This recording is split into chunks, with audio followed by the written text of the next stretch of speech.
Well, hello from the Aviva Stadium. Well, what about that one? South Africa have beaten Ireland 24 points to 13. Chaotic has been one go-to word to describe it. 4 yellow cards for Ireland, 1 20-minute red, 18 penalties conceded. Roy O'Connor and Cian Tracey are here with me. Are you ready for this analysis, lads? Not really. Yep, ready. Okay, well, first, a reminder that our rugby coverage on Indo Sport is sponsored by Energia, who sponsor rugby at all levels in Ireland. Energia's Rugby for All initiative supports inclusion and welcomes people of all abilities to participate. For more, go to energia.ie/rugby. Rory, to you first. Well, firstly, South Africa deserved to win, and they deserved to win by more. They were so far ahead as the supreme team. They have been for this entire November series, really going back to their win in Wellington a couple of weeks before they came over to Europe. They are undisputably the best team in the world in 2025, and I think that needs to be said unequivocally at this point, because I know lots of our South African friends like to listen, and I don't think anyone in Ireland will have any sour grapes about that performance, about their levels of dominance. And I think the big question I have leaving this, and from a South African point of view, is how they only won by 24-13. 13, I mean, yeah. Their dominance looked to me like a 40-50 pointer, and that's testament to Ireland's bravery, as we've been hearing from Andy Farrell, from the players, who are putting a very, very positive spin on that defeat, which maybe they have to. But to me, it was an alarming day at the office for Ireland. It was a humiliation before half time. Like your scrum, to have your scrum absolutely obliterated over and over and over again in front of your home crowd, for your discipline to completely desert you, and for you to make that many mistakes, error on error on error, when you claim to be or hope to be or purport to be one of the best teams in the world, at least on par with this, a rival to this other team, that's a damaging day at the office, and a day that, you can cling to the scoreboard and the fact that you won the second half and you stayed in the fight and like all those things, but you can't run away from the fact that you got yourselves down to 12 men. And I know Matthew Cardy was booed off at half-time and full-time, but apart from the decision, I'm sure we'll get into with Sasha Feinberg and Mgamazulu, all of the Irish cards were the right decisions in my opinion.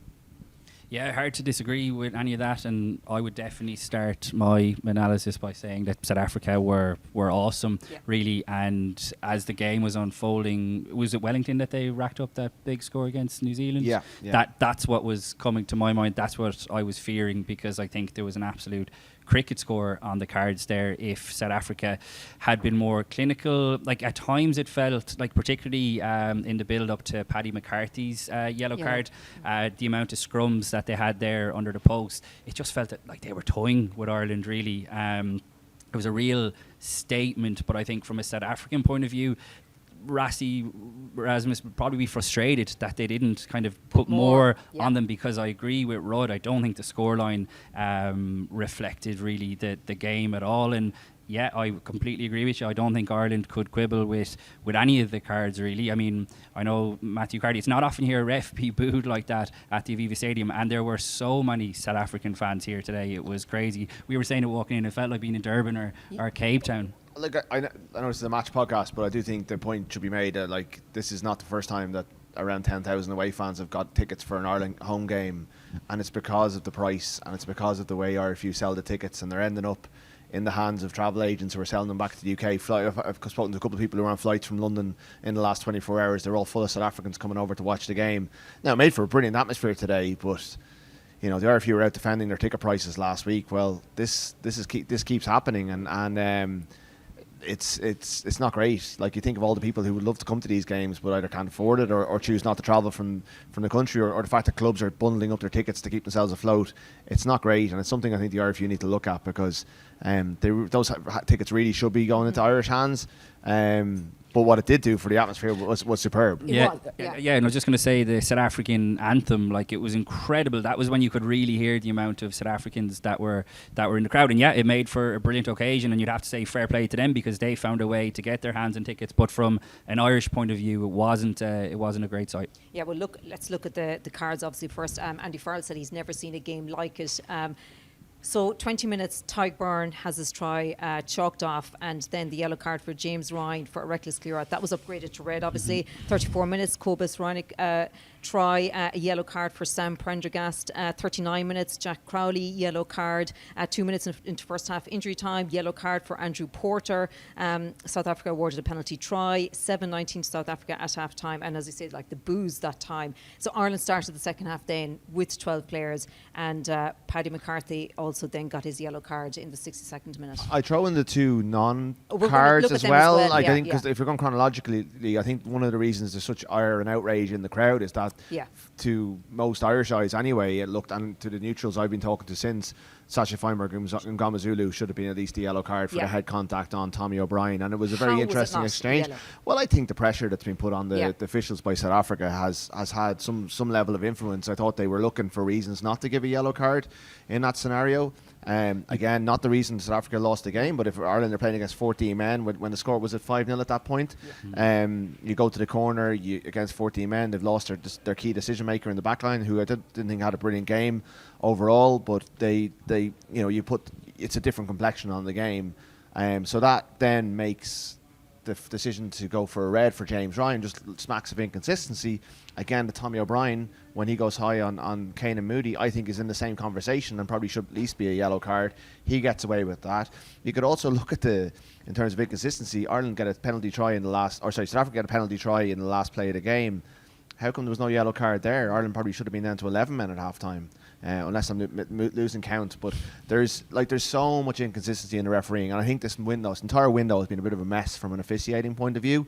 But Ireland need to look internally and go, because I don't quibble with any of those decisions. Ryan was reckless. He hurled. It was the second time he'd hit a ruck with that level of venom, but he got that completely wrong.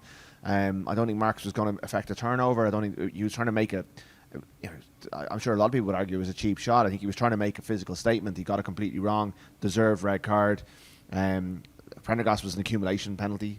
The Crowley one was just silly. It was a bit of a head loss. It wasn't the only head loss in the Irish team. Porter was just got on the wrong side of Matt Carley early. The argument could be that you take him off, but you've got a very new player on the bench. Do you throw him in? Who struggled when he came on. And he struggled when he came on, and he got the same decision given against him. So there's no one giving out about that. And it was very hard to quibble with a lot of those penalties. Let's go back to the Sacha Feinberg and Ngomazulu, because you asked Andy Farrell about that just in the press conference there. I just put it to him exactly as Rod said. Did he feel, and I guess he was never going to answer it in a public sphere, but if you could get Andy Farrell off the record, you'd love to hear what he thought, because South Africa came out at the start of this week and said that they felt like they weren't being treated fairly by the match officials. Now, I think it's worth saying in that incident, you could hear on the ref mic that Matthew Carley's assistant, Carl Dixon, was the one who was really seemed to be, that was my recollection, I really seemed to be saying yellow only, and that's the conclusion they came to. And look, I agree with Rod. I don't think you could quibble with any of the Irish cards. If anything, Andrew Porter was very lucky that he wasn't yellow carded earlier. You kind of mentioned Jack Crowley's one there. I thought that was a shocker, if I'm being honest. I thought that was a killer for Ireland. I know James Ryan got the red card and it was fully deserved. Like, he really plays the game on the edge and he stepped over the edge. But Crowley, Ireland had just scored the try against a run of play, gotten themselves back into it, and all they had to do was see out the remaining minute. And Cian Prendergast was just coming back onto the pitch as he went off, so they stayed at 13 instead of going to 14. And he couldn't argue with it at all. It was a crazy, just lost his head for a split second, but then South Africa end up scoring, and the halftime score has a completely different complexion. And it's also worth saying that James Ryan's red card came off the back of a penalty that Sam Prendergast should have nailed. Now, I know it was a few phases later, but you got to take every single point that's on offer against the Springboks, and it was just a accumulation of really bad errors and silly decisions. Compounding errors, yeah. Just to go back to what you said about Andy Farrell in the press conference, and he said he's never going to say it. Like, why not? Like, Raji Erasmus uses the media as a weapon, as part of his coaching armoury, and it works for him. Like, he's brilliant at it, and the best coaches do. And it frustrates me that Andy Farrell is just getting ratty at journalists again today. Having been a ratty at journalists again on Thursday, instead of using these forums to apply pressure in the right way, to make sure, like, he's clearly upset with the refereeing of the scrummage. He said that pictures that they submitted to World Rugby around the scrummaging, what they think is South African illegality, from what's effectively the third choice for South African props, we should remember, were ignored, and that the perception against Andrew Porter, which has long been there, particularly with English referees, seemed to. But it was very hard for Mike Carty to do anything other than penalise Ireland. They were crumpling under the South African pressure, and the South Africans, whatever they were getting away with, Ireland didn't problem solve that. So, I just get frustrated by the fact that the Irish management so they rarely come out and say something publicly. Well, if you're like, why not? What's going to happen to you? You get a ban. Well, like Rice's got plenty of bans. It hasn't harmed them long term. You learn from these things. So I'm not saying be disrespectful, but like, if you've got points to make, this is a great forum to do it.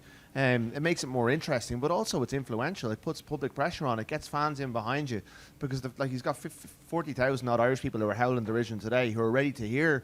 I'm not saying you pop off at the ref, but you come up with, and maybe you do it before the game rather than after the game. But I just think that's something that frustrates me.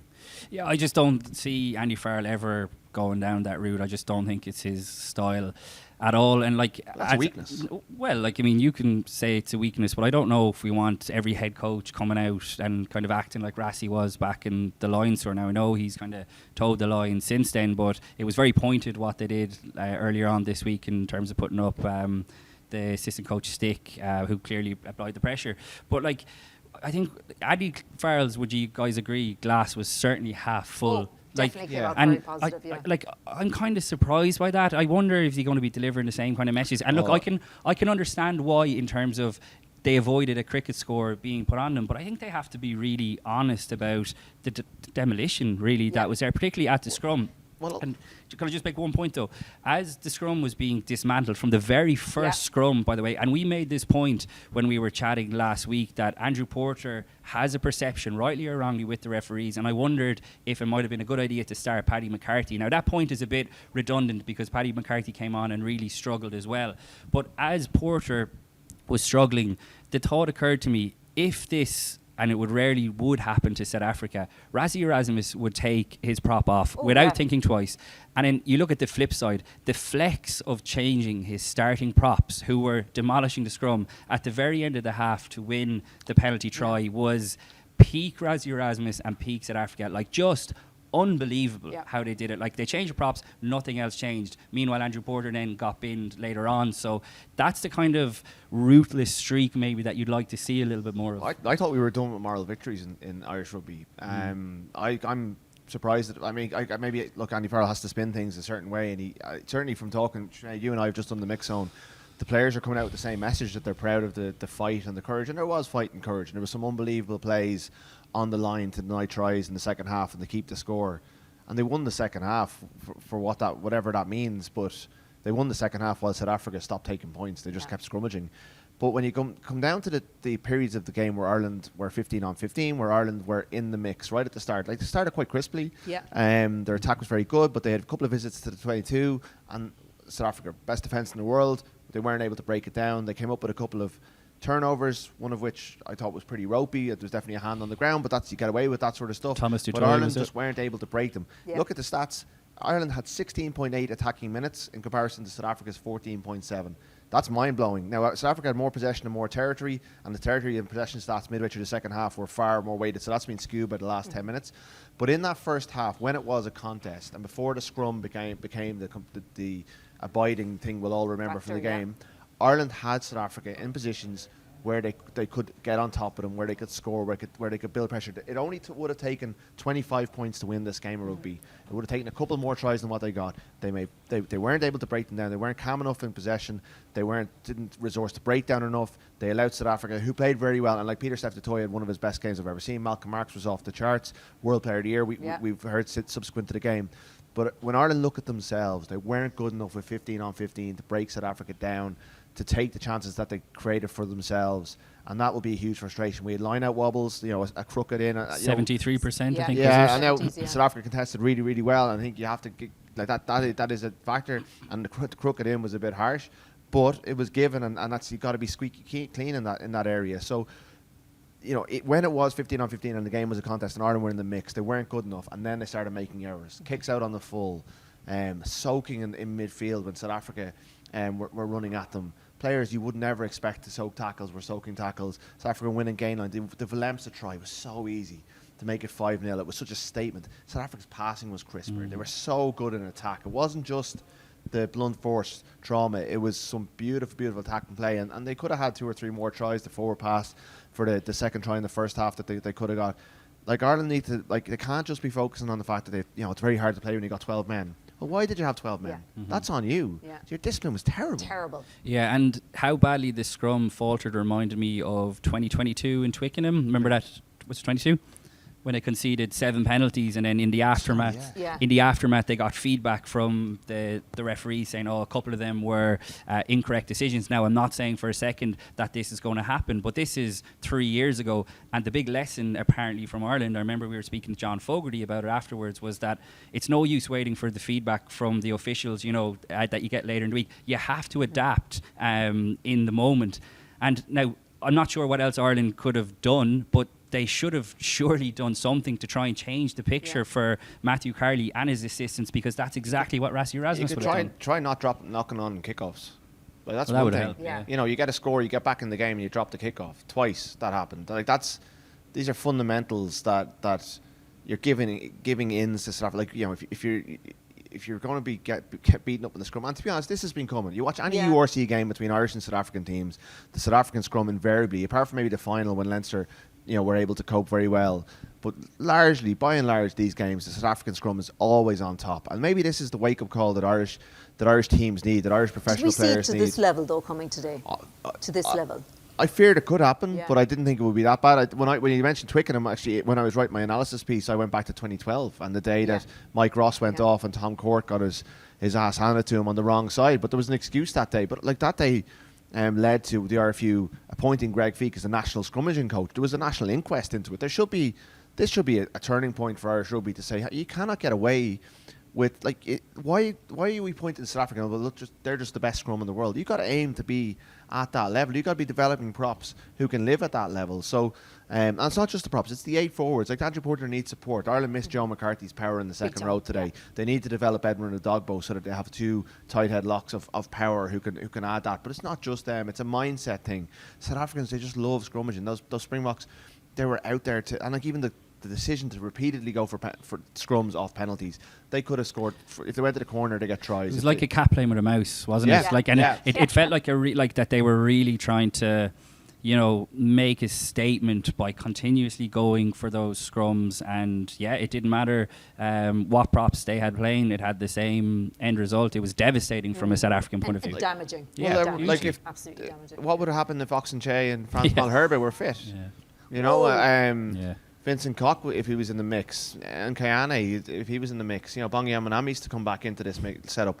Like, this is not going away. And Ireland, like, we look at Ireland and we judge Ireland, and people may think we're being harsh, but I look at them as a top 2 or 3 team, but they've fallen away from. That's what I'm judging them against, and that was not a performance of a top 2 or 3 team.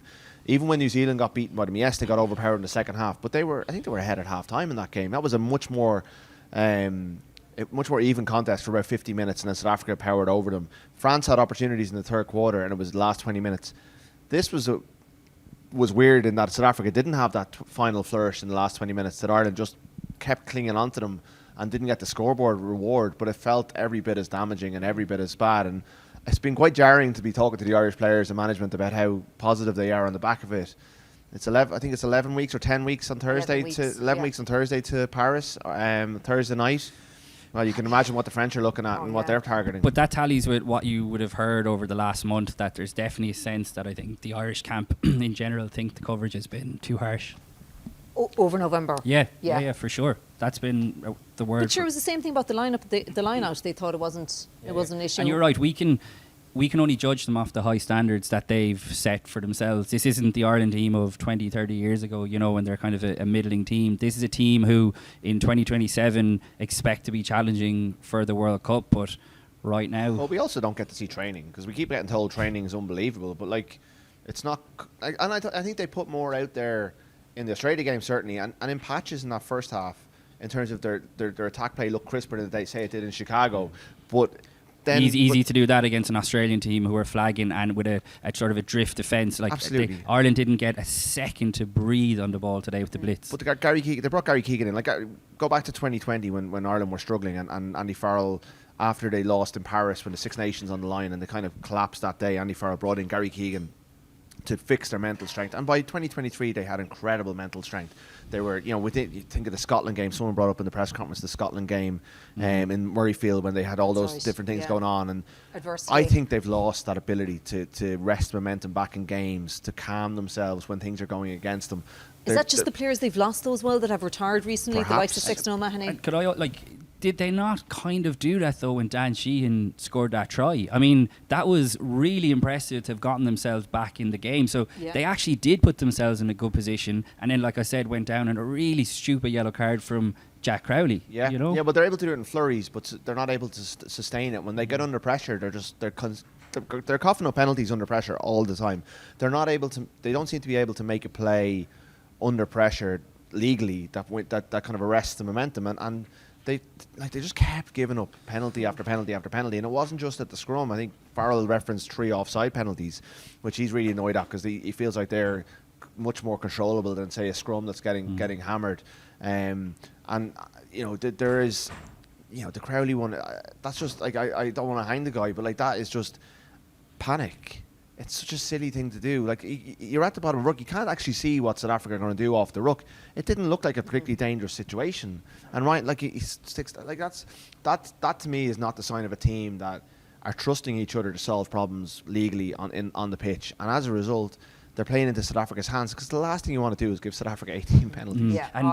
Sorry, just on that, Sinead, 18 penalties, they conceded 10 of them in the first half. Yeah. So, like, you'd imagine at halftime, messages would have been put across from the coaches around the scrum, around the breakdown, everything, and yet they come out in the second half and concede 8. So they didn't actually fix their problems at all. And I think that, as much as the players are to blame, as you've just touched on, Rod, I think the coaches have to take their fair share as well, because whatever messages they delivered at half time, I know they won the second half and all that, but if we're being realistic, again, the scoreline didn't reflect South Africa's dominance at all. Yeah, so I just got someone sent me through. There was 6 scrum penalties in total, which seems like, again, another statistic that looks like a little bit lower than what I would have perceived within the game. It felt like it was far more dominant, but 6 in itself, and losing 2 loose head props to yellow cards just sums up kind of the game that it was. And just the fact that South Africa kept calling for scrums off penalties, like any other way, if they'd wanted to, they could have put a big score on. All they were short of doing was calling a mark from, or calling a scrum from the mark. Oh yeah, true. Yeah.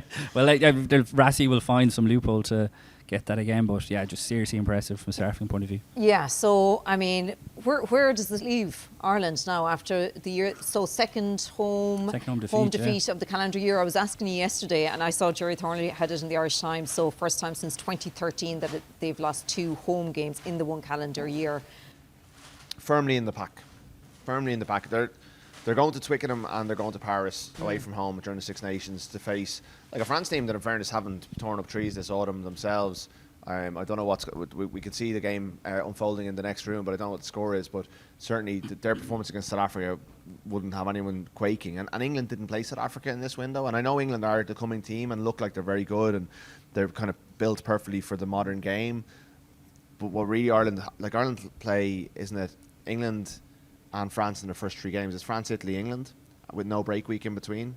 So that's a serious start to the tournament. There's a couple of injuries out today that might not be right by then. Yeah, saw Ryan Baird in a boot at the end. Yeah, so we'll get more on that tomorrow. But there's more, there will be more in flow and in season by the time that the tournament rolls around. And I do think the fact that some people like, say, Bundyaki, Dan Cian, maybe didn't hit their heights. Jack Conan didn't Andrew hit their Porter. heights. Porter, that's possibly to do with the fact that it was so early in the season. But at the same time, would you be backing them for a Six Nations win at this point? I think I've backed them to win the Six Nations the last couple of years based on what I've seen from them. At this point, I think they're third favourites, and everyone will be fancying chances against them, particularly if you've got a good scrum. We said coming into this game, we definitely said it in the video yesterday, Sinead, that the performance and the result together would shape, I think, how we look back on November as a whole, and it would also have ramifications, I think, for what's to come next year. Now, if we go back through it, I think the All Blacks defeat looked even worse after watching what England did to them last weekend. Yeah. Look, it's not an average All Blacks team at all, but certainly not a vintage one. And you saw what England did to them when they were in their flow and in their groove.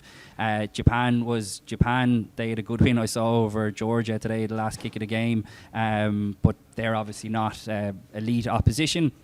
And then you look at Australia, and while Ireland played very well, I think you have to take that with a pinch of salt. And they had 100% off their scrum and their line out. Yet look what happened to both the scrum and the line out when they came up against an outstanding team. So I think it would leave you with a few concerns going into next year, particularly because a Thursday night in the Stade de France, it's the most difficult starts you could ask for. And I would agree with you, Rod.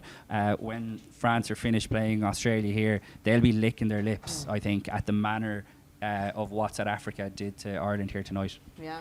Yeah, well, I mean, you got to look at the trends as well. They weren't very good in November last year. They never really recovered from the punch they got off New Zealand. Yeah. They won the games, but they weren't particularly impressive. Then the Six Nations started well, but faded away. And like the France defeat here was every bit as damaging as that loss here. So that's two bad defeats at home. They're not just defeats at home; they're two bad defeats at home. Yeah. The Lions went well, but it wasn't brilliant. They didn't sweep Australia, which was the mission, and a couple of them lost their place to English players, which will have harmed their confidence. And the summer tour was a bit of an afterthought, So like we don't know how much value there really was out of that.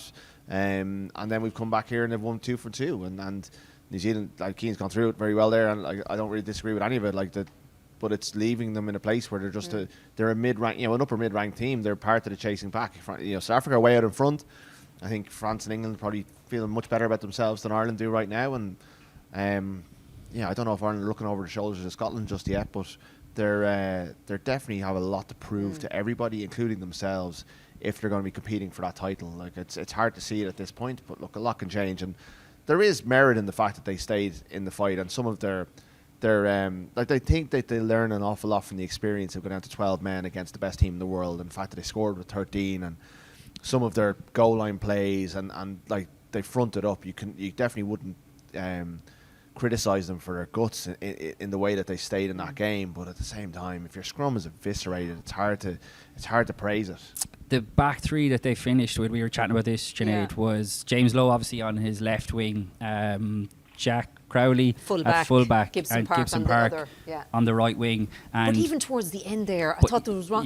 Twice. There was. I said it to you that the mumble jumbled back line cost him dear. The try at the end where Andy Farrell was highlighting it as well. Like off the top of my head, I think it was Tom Farrell and Jack Crowley just overran each other. But I mean, they haven't, like, Crowley hasn't found himself on the outside of Tom Farrell like that too often for Munster, but the messiness of it all, they just couldn't really click in attack. And there was a walk in there, people will watch it back, there was a walk in try. There still would have been a couple of minutes on the clock, and you'd be potentially talking about one of the biggest smash and grabs ever seen here. Yeah, it would have been a great injustice, but again, that's that calm. And I know it's completely disrupted, but maybe if you have a better pack, or a pack that's feeling better about itself, you just keep the ball and you kind of rumble over. But South Africa they weren't able to do that against South Africa all day. They were running the brick walls all day. So again, that's another thing they need to improve on if they're going to try and if they want to win a World Cup, which is what they're talking about. They want to win the Nations Championship or the Nations Championship next year. South Africa are back here in a year's time. It's the last game of the Nations Championship. So I guess that's going to be a good barometer to see how much they've improved in the next 12 months. But I'm not like South Africa could be guilty of Ireland's greatest trick of peaking too early. Now, Razzie's, what was he saying? He's used 50 players this year, and they want to use a few more next year. So it looks they are refreshing, but there's a long way to go until the Australia World Cup. But right now, it doesn't feel like Ireland are trending in the right direction for that. They found a few players over the window. Yeah. That is good. Paddy McCarthy, I know he had a difficult day at scrum, but he did won a turnover on the goal line. Tommy O'Brien. I thought Cian Prendergast. That turnover. Yeah, Cian Prendergast won a brilliant turnover on the line just after Caelan Doris had won a brilliant turnover. So I can see why they would take heart from defending your line, and that was something that wasn't great against Australia last week. But then again, their kicking game really deserted them, and how well they kicked last week. And I go back to that, it's easier to do it against a drift defence than a blitz defence that's coming up hard in your face. But I thought all the things they did well against the Wallabies in terms of Sam Prendergast's kicking, Tommy O'Brien's kicking, it never came to fruition because they didn't get a chance. The high ball stuff wasn't great. We didn't see Mac Hansen, who I don't know how fit he was. Obviously he went off injured there again. I don't even think it was his hand that he went off. Hopefully it's not his foot again, which has given him obviously trouble over the last while. But we never saw him as the second playmaker or as the first playmaker as we did against Australia. But again, I think that result and performance against Australia is looking very different now after, again, you come up against a team like South Africa. Yeah. Anything else before we postscripts? Before we do our next one in Stade de France. And yeah, well, that'd be nice. Thursday night rugby. I mean, look, it's up to the players now. I mean, Farrell won't have them again. Yeah. Apart from maybe a day over Christmas. I'm not even sure they do that anymore until they go to Portugal before the Six Nations. They will be in form, but people want more, more change. They want players to push through. Like, there should be opportunities for players now in the next 8 weeks to kind of force their way in European Cup. You got to get into your provincial team first. You got to perform in Europe. You got to do well. People need to start showing Andy Farrell that there's other options out there. I still think the team is in a bit of a transitional phase to a degree, and he hasn't found answers for some of the questions.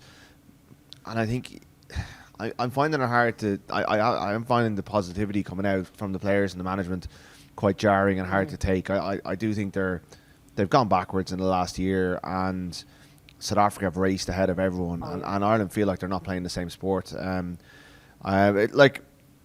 I think that the game needs to look at a few things as well. I think the consistency around the head injuries. I think by the time we get around to international rugby again, I would hope that they've sorted out the TMO process. How long did the game take tonight? More than 2 hours, 2 hours, 10 minutes. 10 yeah, minutes. like started late. A lot as of well. watching. Like Matt Carty's voice cracked at one stage on the ref mic because he'd been talking so much, shouting and roaring at players, and that's something that the sport needs to work on. But again, like, people will moan about South Africa going for scrums. If you have such a significant advantage over an opposition team, you've got to go and put your finger in that sore and just make it sore and sore. No scrum, no win. No scrum, no win. And very true tonight. Yeah, absolutely. That's another thing for John Fogarty to work on. Robin McBride at Leinster.